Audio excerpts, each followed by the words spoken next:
Like and subscribe and click the bell icon to get new video updates. Just heartbreaking. NSW flood victims face new struggle for accommodation amid holiday bookings. Some NSW Northern Rivers families displaced by the floods claim they are now being forced out of temporary accommodation spots to make way for tourists who booked Easter holidays there.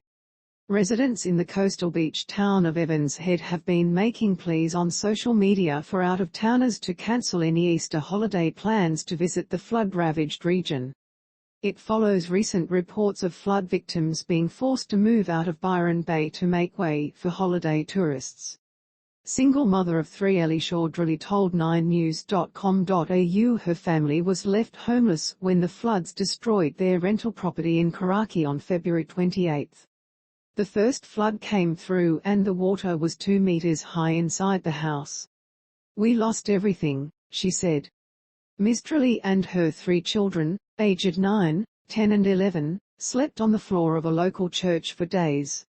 After almost a week, a worker from Department of Communities and Justice, DCJ, Housing found the family a holiday rental unit to stay in at Evans Head.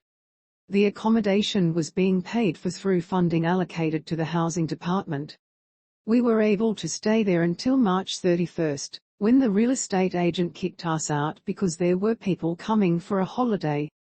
2 days ago, the family were told they needed to move cabins within the caravan park because holidaymakers had booked the cabin." Ms. Trelly said she was told her family could stay in their current cabin for 3 more days until April 7, but then they would need to leave. "There aren't many rental properties around here. It is just heartbreaking," she said. Having to move so many times had been hard on her children after the trauma of losing their home in the floods, Ms. Trelly said. "It would be nice if they could wait and delay their accommodation booking for another month, so people who are stuck without a house can have somewhere to sleep for the night," Ms. Trelly said. In a statement, Reflections Holiday Park said they are continuing to support those impacted by the floods, while trying to honor holiday bookings. "We recognize the devastating impact of the recent floods on people and communities throughout the North Coast," the statement said. "Our Ballina Holiday Park is currently being utilized as an emergency accommodation hub by the NSW Department of Communities and Justice, DCJ, to assist people who have been impacted by the floods. We continue to work with the DCJ to accommodate people who have been impacted by floods across our parks, including Evans Head, Shores Bay and Lennox, while honoring existing holiday bookings, recognizing that many small businesses in the impacted areas rely heavily on tourism. We will continue to work with our guests to meet their accommodation needs across our group of parks during this challenging time." Both the town and beach at Evans Head had been pulverized by the floods, making it an unpleasant place to holiday at the moment anyway, Ms. Trelly said. "I don't understand why people would want to holiday up here right now," she said.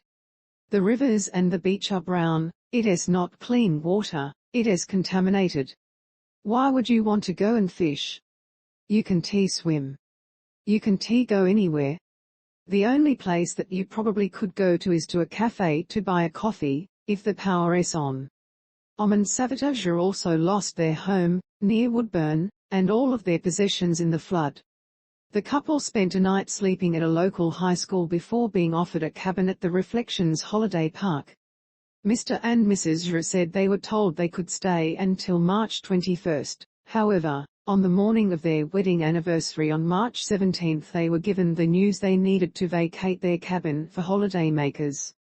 The couple were given a cabin at Camp Koinonia, where temporary accommodation for the flood-affected has been established. "Ultimately we were transferred to a very basic accommodation with no power points and long walk for toilets and showers while raining," Mr. Jra said. "I am on medication that requires me to use the toilet several times at night. It was so disappointing and disgusting that visitors traveling for fun are given priority over the disaster-affected people." Emergency services have estimated that up to 20,000 people are still displaced by flooding on the north coast of NSW. Real estate agent Brad Disanowski, who is the principal at Evans Head First National, said all of his staff had been worked off their feet trying to help everyone needing accommodation in the town. But the lack of local supply meant it was impossible to house everyone. I think accommodation providers and perhaps the owners and holiday makers have been unfairly targeted to some extent, Mr. Disanowski said. Even if all the accommodation that was in this town was made available, it still wouldn't solve the problem. We've had a little,